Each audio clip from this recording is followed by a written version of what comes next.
Now the chord, right?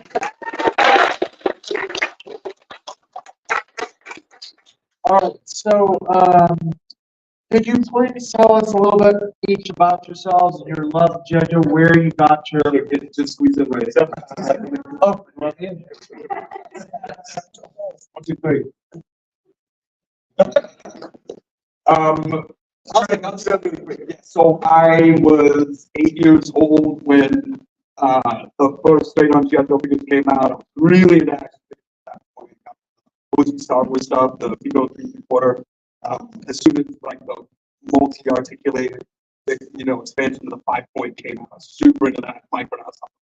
So when that first wave of 9 figures came out, especially that all black, no paint thing, I was like, well, probably my favorite toy line. My dad was not happy about that because we'd already spent so much money on Star Wars and everything else. But he let me get into it, and it spawned a deep, undying love of the brand. It was comic books that got me first, Larry Hammon's Soldier Comics. So raw and emotional, and hard and believable. It felt like real stories, a very different perspective on any kind of military, especially the U.S. military items. So, and plus I fell in love with ninjas. So that was. Well, yeah, I got into Joe's like early on too, like around that same period, and always been fascinated. My dad gave me a little screwdriver, and I could just take them apart and just put everything in there. And I was like, "Whoa, this is insane!" I've been doing the same thing ever since then. Ever since I was a little kid, just playing around. Yeah, same as me, just like pulling them apart, putting them together, painting Right. Oh, wow. It's a whole different thing. Look, we all learn the rate at which different plastics and rubbers are going to burn. That's important science. It's for young boys. I guess for me, I started with Star Wars, and I think I just got bummed with the articulation of them, like this and the weapons. So I really fell in love with being able to move them around and pose them. That was exciting for me. And then, yeah, even when I was a kid, I always really got into photography of videos, the low angles you can get, the posing. So that's what's always drawn me to the videos. It's just being able to express it a little more than a lot of other videos, especially He-Man, where you just like this. Instead of this, I know this. So is that what drew you to using the O-ring style of the figures? Yeah, of course, yeah. So this is literally no other reason, but Harv came to me at one point and he's like, "I love the O-ring toys." I was like, "Yeah, me too." This is something I just want to make a show, and I think it's called the Cleanup Crew, and I go, "Oh, okay. Oh shit, this sounds really worked out." When you got these, like, I have no other information. Okay, cool. So let's get a writer. We were both into this idea. The concept of the Cleanup Crew, sort of knew they were going to be crime scene technicians, but I also heard that crime scene cleanup is a very lucrative job. So you can make tons of money because nobody wants that job. And I thought that was a very funny fact. And if anybody's old enough to have watched the Rockford Files, it was a show about a private detective who would take any case as long as you gave him that money up first. So I just think that's a very funny premise for a lead. He's like, "Oh, I'll do the job, but I'm going to need to see that cash." So the idea of them subsidizing their private detective company by cleaning up crime scenes, that to me sounds like a great premise. Yeah, I also like the idea that there's like a big adventure, something big happens, and this is the aftermath. We start with the story after what's exciting. I think it's kind of fun too. I do too. Right. So the premise, you just talked about the premise and stuff like that.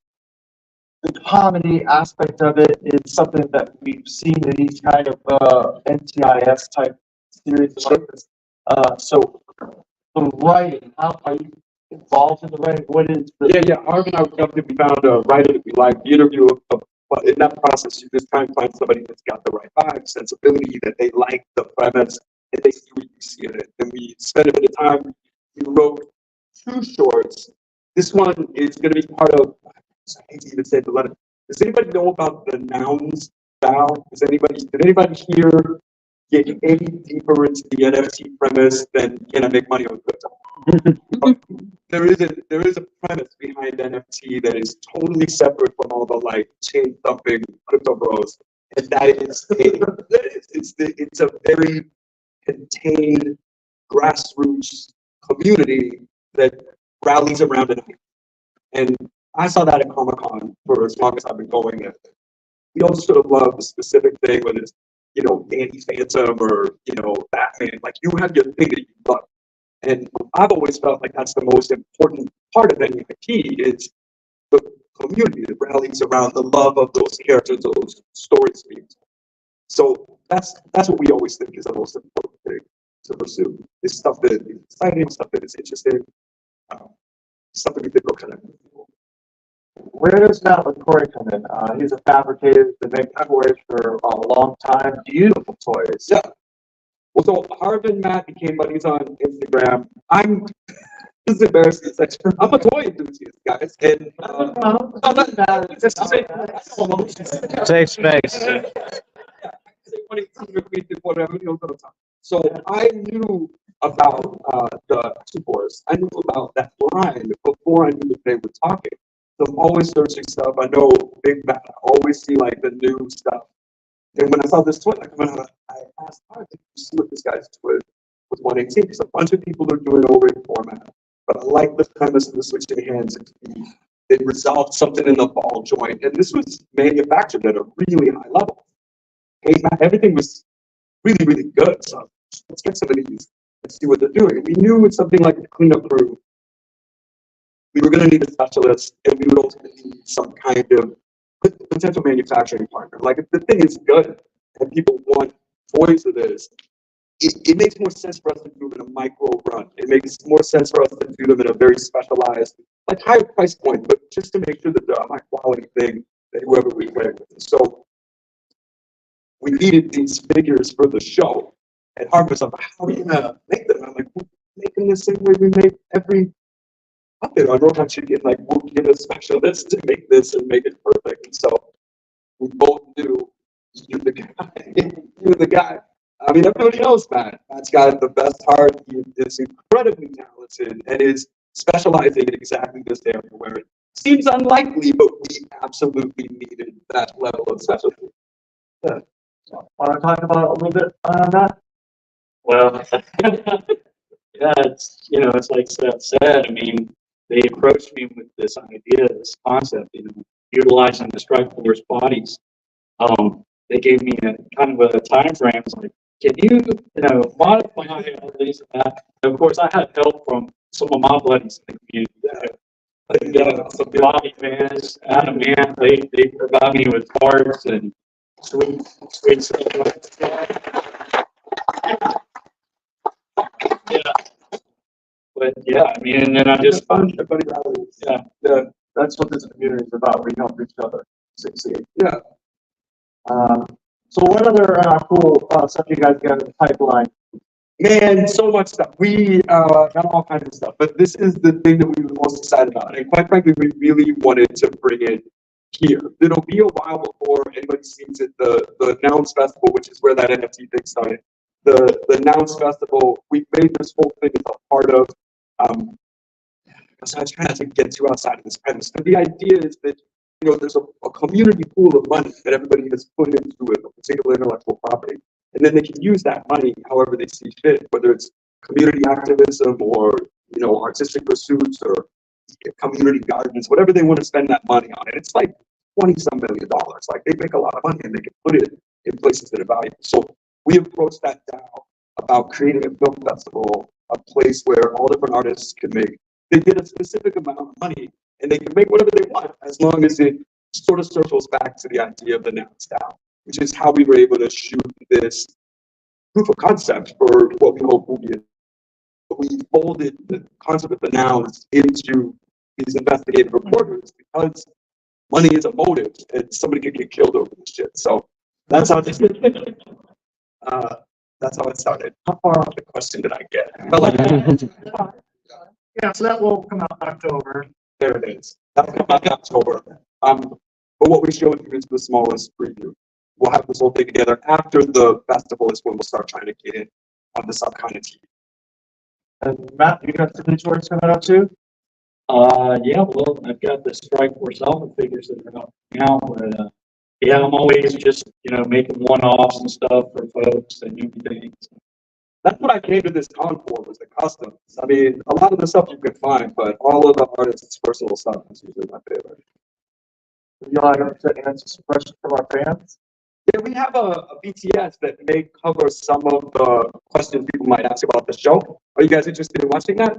Yeah. All right, Doug, I'm gonna need you one more time. Yes. Wait a minute.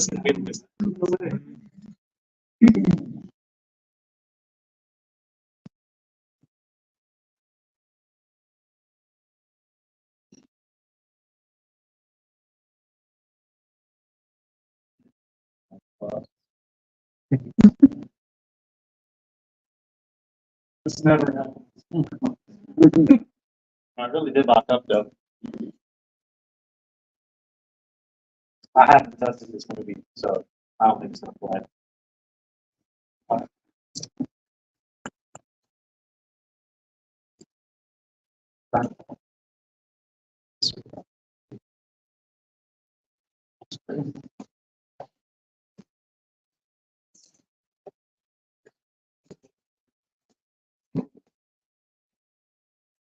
In this behind the scenes, what you will see is a bit of an inside look at the studio where we produced this piece.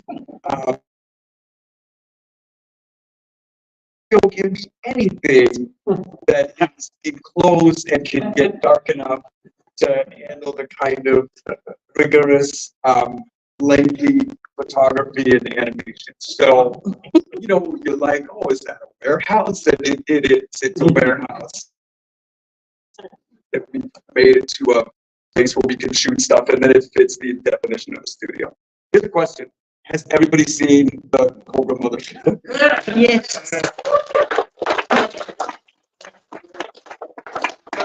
They said that I'd have to personally commit to 200 units to get the thing produced. I can't really do that.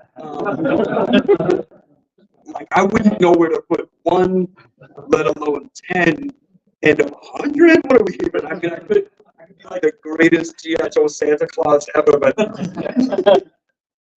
those gifts need a target, right? Oh, what store in the warehouse?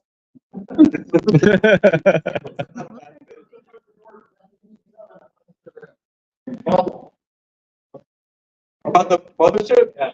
We're all pitching on how to buy the mothership? That was my problem with it. Can you put that on the does it come unassembled, or do we have like full Clark Griswold situation?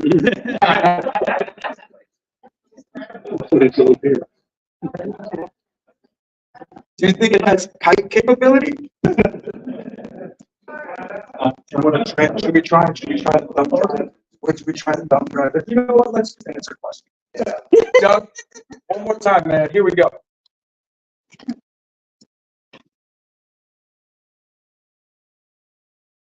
Boy, I tell you, with photographic accompaniment, it's a lot easier to explain this process. But why don't we open it to questions? How about that? All right, so we're gonna just do what I will bring, I'll go to the person that, is gonna ask the question, so I'll just run around here. Do you want to bring a microphone? It's just involved with work. It's like the talking stick. Oh. It's actually good. Just with the little clip that we Just stand up, so, this is a question for Matt mostly, I think, but the aesthetic of the O-rings is very specific. Like, if there's too much detail, they don't feel authentic. If there's not enough, they're not expressive enough. How hard is it to like keep it between the lines and keep these things looking like you want them to look? Yeah, that's a good question, actually. You work with it and you kind of just feel the vibe of it. If it's got too much detail, like you said, it's turning into something else. It's not over. So it's simplified, like a bandolier with grenades on it, just have like some cylinders. I mean, it's simplified shapes and whatever looks right, it feels right, and the folks know you can't fool the eye. There's a little bit too where we made certain enhancements, or we'll take stuff down for photography. On Robot Chicken, whenever we make a celebrity like this, we'll cast a neutral sculpt of it, and then you'll put like eyebrows or mouth shapes and things. So we're very fixated on what that neutral sculpt is. So every time there's no mouth or no eyebrows, that's what the character looks like.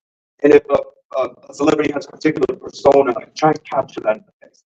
So with characters like Dusty, Olivia, and especially Hack Attack, like their neutral face, we both wanted it to play into the aesthetic of traditional Ulrich style, as far as not misshapen, but like strong features, even though it's not a lot of details. But we also wanted them to have what we thought would be really accessible neutral photos. We went back and forth a bunch of times on Dusty's hairline, like with the lip coverage of his mustache. That's making me get the stash bigger and bigger. It's like on the bottom. Yeah. It wouldn't have filled over this lip. I saw a guy in a movie that looked like it. Stand up, sir. Seth, gentlemen, welcome to Augusta. Yeah, thanks. So that's dude. I'm thinking about a parka. Here, yes, outside now. Gentlemen, yeah, Joe affected so many of us when we were kids. I mean, I always had to do Marine because I love gun world so much. So it just, could you guys tell me which ones your bigger action, bigger Joe? Snake Eyes, dude. Like, it's really easy for me. Snake Eyes was my guy right away. And then when I read the comic, it's the Snake Eyes, Storm Shadow on the cover of Subway, kicking at the Huntwork Snake Eyes. Like, it's the most exciting shit I've ever read. Getting all of the ninja stuff when it came out with the visor, Snake Eyes, I was like, you're killing me. I had to run to the store. I made a deal with the guy. I'm like, one day you're getting your boxer. I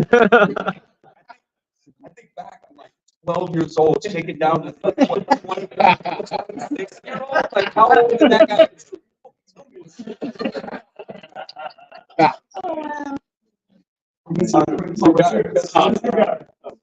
Well, I had my chicken, but my first one that I really liked was Outback.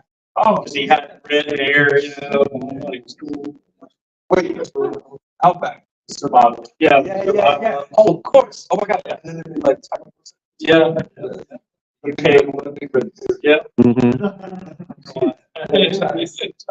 That's relatable. Mine was snow job. I grew up in Minnesota. I really love the idea of being outside playing snow. So let's get there. So run to that. And his missions were isolated to that work. Relatable. Kind of thing. the first Joseph go by couple times for snow. That's good. We had all the but see, they were down chicken skis. Really useful in the face. Jake, you have a question? Yeah. You should know this one. What makes a good terrorist organization? Like a Pokemon office.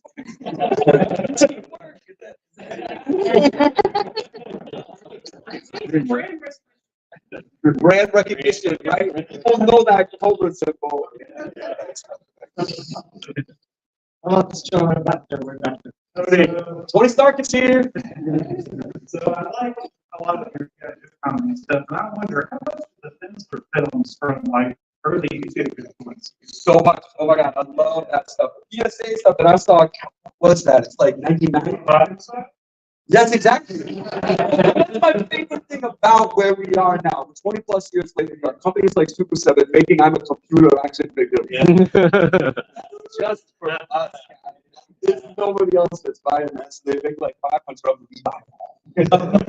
You guys get that 3-pack, the Baroness is the nurse. Yeah. It's my favorite. Having the pork chop sandwich set up, but that's something that's Gentlemen over here. Hey guys, Seth. I've been a fan of yours since the Jello Gelatin days.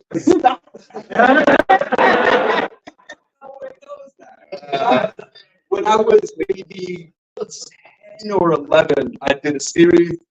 This is crazy. So Jello decided that the Little Rascals were really relevant, and they were like, let's recast the Little Rascals as modern kids, and then we'll do throwback commercials about Jello pops. and I played alfalfa.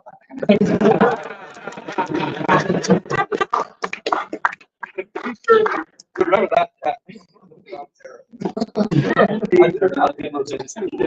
When I was younger, I had a putting pop. Yeah, he was cool to me.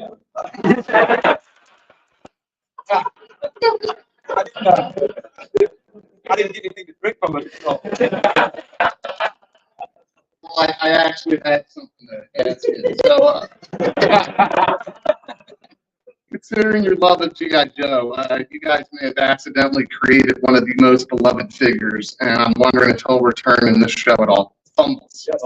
So this is gonna be, Yeah. hey guys, so probably shouldn't be. Because we really don't play the anybody's actual attention. So we're gonna team up with Matt to make a Fumbles exclusive for next.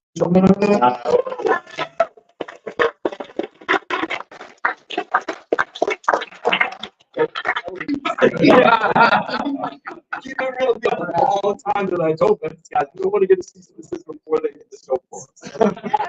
Yes, there was a point, we spent, we're so close with all those companies.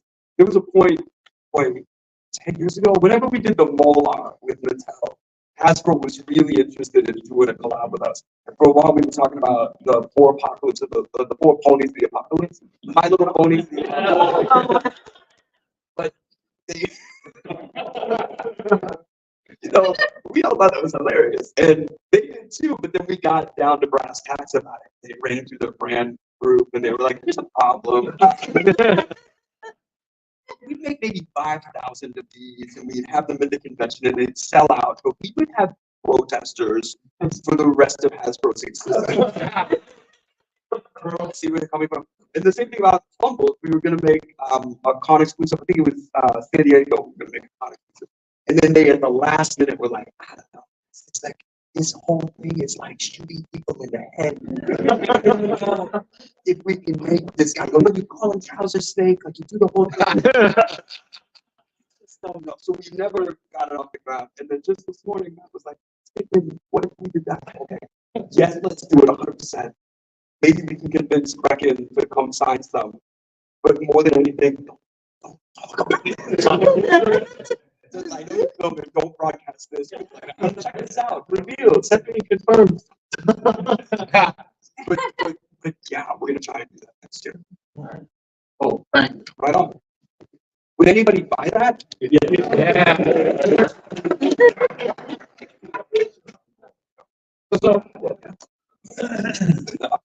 So, going back to the first question, we talked about the characters just right. You put a character in style and all state. Yes. Great show. You big Adam Green fans? So, Anybody here ever seen Hatchet? Horror movie Hatchet? yeah. So, working with this whole satire, like the director versus the writer, and props guys get fighting back and forth. That happens pretty regularly, or is that satire? Yeah, I try not. We have a strict at our studio. At least we have a strict no asshole policy. And you know, a lot of times the assholes don't expose themselves right away. They're like, "I'm cool," and then later on they're like, "Surprise, I'm an asshole." But if you're really good and you're hiring and you rep for the assholes, I'm like, "I'm an asshole." We're like, you gotta either straighten up or go. That's how it goes. So we don't get into those kind of conflicts because we've assembled a team where we're all on the same team. We're all there for the same purpose. We all want this thing to be its best. We all kind of appreciate that each person's best effort is going to be what makes the show work. Everybody's got to feel comfortable to do their best work on behalf of this thing. Yes, we don't fight like that. That was But anybody doesn't know, I played a character with a split personality. One guy was like incredibly abusive, and the other guy was like a violent. I think he was even Russian or something. It's like whatever accent I could pull off consistently. You have questions? A question from Snake Eyes in the back. I'm just kidding.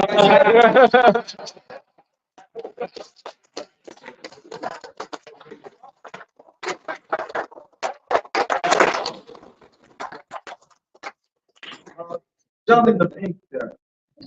Yeah. I got your figures. You did, thanks. We was your favorite Robot Chicken sketch that you saw or you created? Sorry. I really like our show.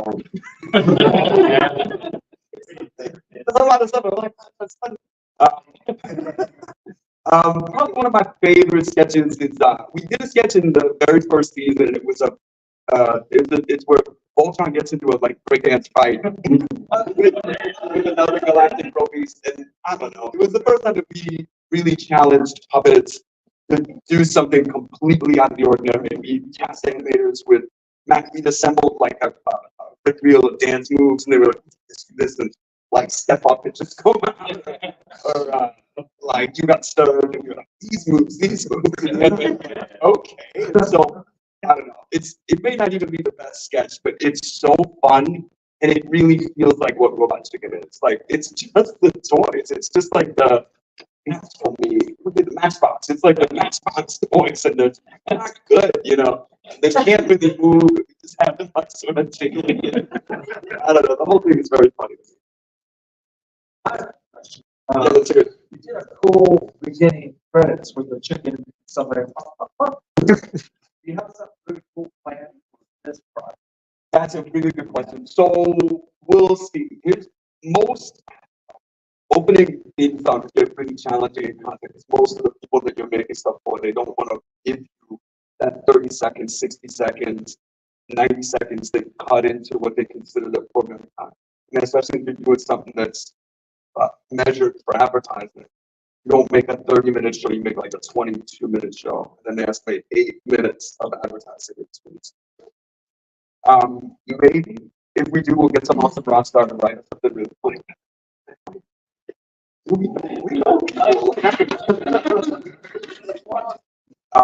So yeah, we'll do something, even if it's just a sting. I'll talk to Patrick about it.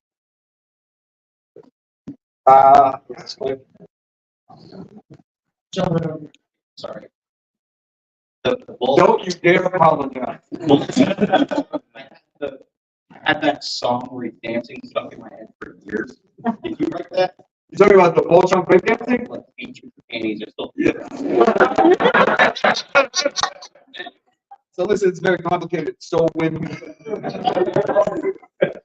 first wrote that, Tom Root and I were just like writing it in the style of a DMX song. And we said that to the clearest lawyers, and they're like, you can't use this song at all. So whatever was broadcast in the original broadcast, that's the original song. And I don't think there's any representation of it. When the show went to DVD, we re-recorded a song that was legally clear of DMX's state's prosecution. And now this is funny. I probably shouldn't even give you this Easter egg. But if you listen to the DVD commentary of that episode, you can hear the original raw audio of that song. We're talking over it, and we all talk a lot, but you can sort of hear it. Is the point. That might be the only thing needs to hear. Yeah. Jordan. Property stuff. Are you covered by parody? Well, Yeah, I've become a bit of an armchair expert in what is usually defensible parody inside the United States. And what's fun is, as a result, I've become really aware of anything that was any precedential case that proved a particular thing that most of these could rest on, any of these investigations could rest on. But the upside of Robot Chicken is within 2 years of us being on the air, we started to get such a following and such a large audience. All of the toy companies that were making stuff realized that this is kind of an unpaid promotion of their ideas, of their IP, of their stories and their characters. And so that's when we got people like Hasbro, Mattel, asking to collab with us about He-Man stuff, or like any Motu or Joe stuff they were trying to do. Everyone was trying to find a collab, which was amazing, because yes, you have to still prove parody in every one of those instances, but we get companies like Star Wars, DC, The Walking Dead, they want to make a special dedicated to their own properties, and we do it hand in hand with them. Yeah, right now. By the way, if you ever get in trouble in court parody, I'm dying to go to court about it. Don't swim there like, we don't even need to. I still love Bola. I think that's hilarious. I think too, there's probably, I don't know. They make like 5,000 of that thing. It's everywhere. I've got 2 of them. I'll bet it's more big eggs. Like, if I have to be honest, I'll bet it's down to like $30. So, for a while. Gotta get those fast. I was out at the Joes from 1990 to 2007 is when they started making them. Yeah. But man, I gotta say, I felt when I saw the PSAs in the late 90s, and then when I started seeing G.I. Joes and Robot Chicken, I felt seen. You know what I mean? It was like a big nerd thing for us, and it used to be something that we could relate and talk to a lot of people about. Of course, I didn't start coming to this until 2012. When I first started seeing Robot Chicken, it was really special to me. Like, I have it recorded, maybe bootleg it, download it, whatever I gotta do. And I watched the hell out of it, man. So I just want to say thank you. Oh man, I love that. Like, we do this all on purpose. And the first time when we met Robot Chicken, it was all the same guys that were doing Wizard Magazine, Toy Gun Magazine. So all these guys that love this stuff, were really knowledgeable about it, were deeply embedded in comics and toys and animation. And then we made something that was for all of us. We didn't even think it was gonna get as big as it did. But the first time we went to Comic-Con in 2005 and had like a room of 2,000 people that were like, I remember the Smurfs or whatever. That was really funny. We were like, that was funny, right? And it was the same feeling. I was like, oh shit, okay, these are our people. We're in the right place at the right time. You know, outside of all these cons becoming so big, is that it just means more and more people are open to this kind of community, open to this kind of sentiment. I think that's Opened it up to a hell of a lot of people. It made people think about G.I. Joe in the other way. They probably hadn't thought about it since they were young. oh, that's fun. Well, I can't take all credit for most rules just like that, but I appreciate being Part of it, certainly part of it. Oh yeah. Yeah. So I'm gonna answer your question kind of related to what the gentleman answered earlier, but it's about a pretty litigious company, so if you can't answer, I kind of understand. Disney? No, Nintendo. A couple of years ago, you guys got to do a Nintendo Direct. Nintendo, how did that even happen? Did they reach out to you, or what was the process like? Well, again, I understand. We've done a bunch of Robot Chicken collaborations with all kinds of companies. We'll wind up doing Robot Chicken style commercials for like Justice League or Shazam's movie. And it's just, we have a small division of our company that handles commercials and special projects. And it's not the thing that funds the studio, but it is a really fun way for us to collab with companies that we think are cool, without anybody having to get like all the way pregnant. You know what I mean? So the Nintendo thing happened because Matt Senreich, who you know Robot Chicken, you probably know, was the co-creator of the show. He is really good at meeting heads of companies and really good at like emailing everybody. And we had done a couple Nintendo things, and they liked all the stuff that we had done because all of it is pretty loving. And so that's probably how that happened. They were like, would you want to do something as part of our keynote? Wasn't it somebody's? Yeah, like somebody's keynote? yeah, well, it was part of their presentation. We revealed a bunch of new games. Yeah. So it was a pretty big deal. Yeah, I was stoked about it. That's how that happens. You know, it's the same thing as like wandering around. You're like, oh, you like this stuff? Hey, you made this stuff? Oh shit, let's work together. You know, whenever there's those possibilities where our goals are aligned, then we get to do crazy things. I love that you saw that.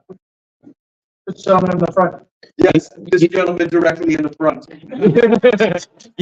You talked about sort of being introduced to G.I. Joe and loving the comics from Larry Hama. Yeah. Have you ever been tempted to try and tell a G.I. Joe comic story yourself? No. No, this is a funny thing. So, boy, how long ago was that? There was a point where Paramount started, they were going to make this G.I. Joe movie, and we were also looking down the barrel of a writer's strike. And they had spent a lot of time trying to develop the script, and I didn't like it. And, Me neither.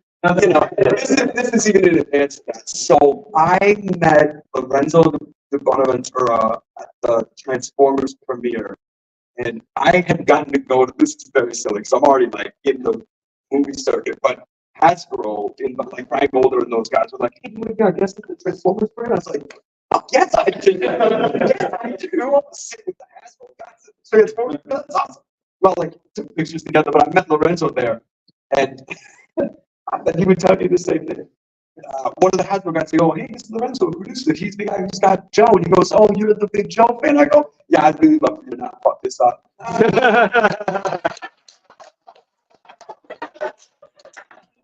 So I had to take a meeting with him, which was the cool part. He said, "What's important about this?" When he said, "I want to put together like a compendium of real fans and try and address the things that are meant to be the most important." It's like, "Oh, I think everybody gets this brand wrong in movies." So the whole thing that's interesting about it is it's a variety of people that all look at and sound a different way. They're all highly trained military specialists with an area of extra proclivity. That's what you're missing. It's an international team, so it's not about an American hero.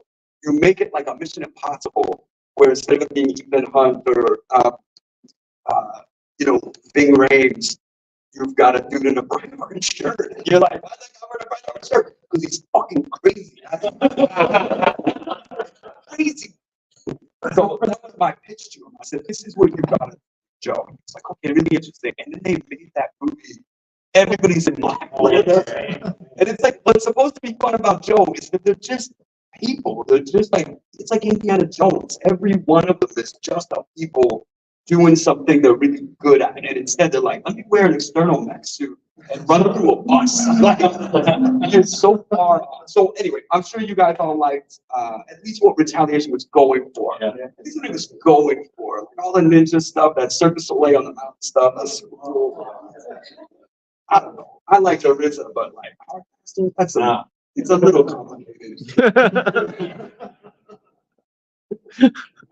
So that's my whole point. Is every time I have a meeting with any of those guys about what they want to make in shows, what they want to make in movies, we have just dramatically different POVs on it. I don't want to get into a situation where I'm aiding and abetting something I love being mutated into something I don't like. So I have those meetings, and if they're like, "We want to do this," and I'm like, "Well, I think it should be done like this." Like, "We're not going to do that." I'm like, "Well, it's big to me too." Thanks. So why do you think there's such a lack of respect for the source I material? don't think it's a lack of respect. It's just a lack of understanding. Like most of the companies that buy these things to monetize them, they only understand that it's made money at one point or another. They don't understand the why. They don't care who any of these people are getting. They literally don't. They have bought, major corporations, super bureaucracies have bought all of entertainment, and they're trying to run it like a company. So they fired hundreds of thousands of people. They've consolidated all these departments, and now they're operating like a bureaucratic corporation where everyone is terrified to make any kind of creative decision. So it's gotten worse and worse and worse over the last 20 years. That's why everybody was on strike all of last year. It's so bad. But what that does is creates a little less of a brass ring of going and working with a major studio, right? Because you have the opportunity to get a bunch of people together and put on the show that you want to make, right? Distribution's been democratized. You put something on YouTube, you put it on Instagram. We started a show on Instagram. Like anyone that asks me, "How do I make this?" I'm like, just go make it. That's what you do.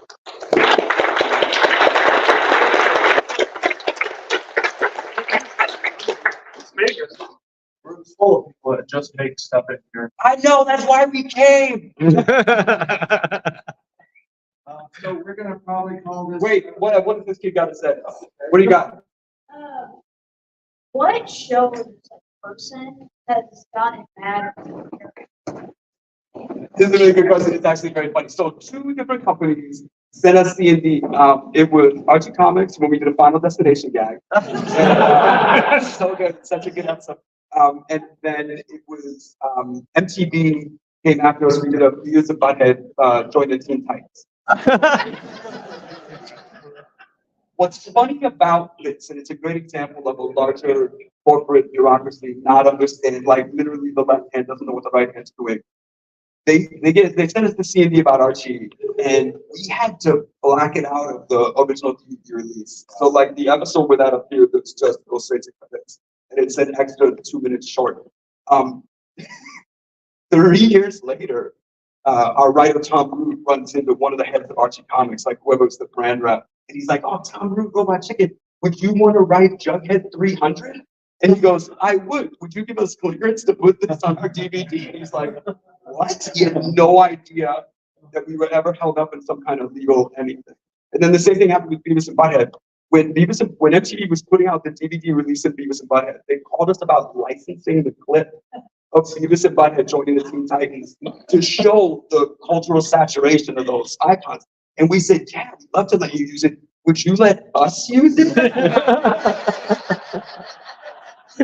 So you can find those sketches on later DVDs where we were allowed to use them, but it's usually that kind of thing where someone gets very upset, you can't do this, and then somebody else is like, but it's kind of awesome.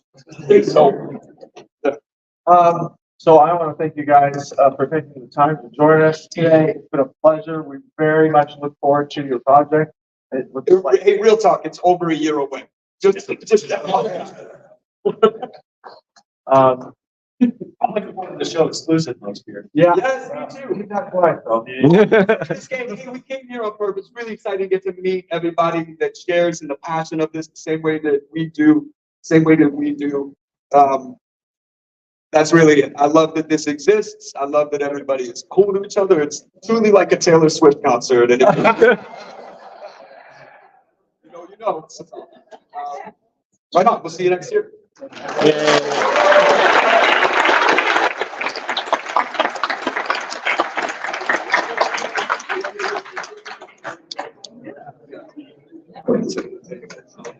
Oh, that's. You